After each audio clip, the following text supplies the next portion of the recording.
میں نے بکریاں پالنے والے ایک چھوٹے سے فارمر سے پوچھا کہ آپ کے پاس کتنی بکریاں ہیں اور سالانہ کتنا کما لیتے ہو؟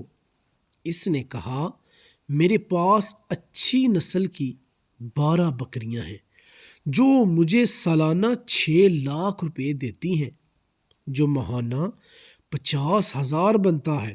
مگر میں نے جب بکریوں کے ریوڑ پر نظر دوڑائی تو اس میں 12 نہیں 13 بکریاں تھیں۔ جب میں نے اس سے 13ویں بکری کے بارے میں پوچھا تو اس کا جو جواب تھا وہ کمال کا تھا، اور اس کا وہی ایک جملہ دراصل کامیاب ہونے کا بہت بڑا راز تھا۔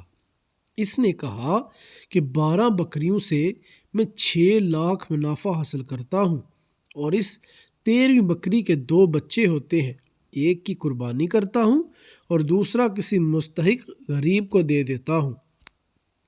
اس لیے یہ بکری میں نے گنتی میں شامل نہیں کی۔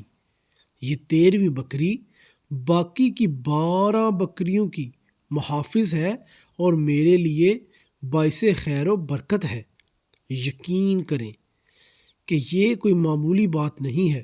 دنیا کے بڑے بڑے فلاسفروں کے فلسفے ایک طرف اور اس بکریاں پالنے والے نوجوان کا یہ جملہ ایک طرف، مجھے وہ بات ان پڑھ سادہ لوح گلہ بان کامیابی کا وہ فلسفہ سمجھا گیا جو کامرس کی موٹی موٹی کتابیں مجھے نہ سمجھا سکیں۔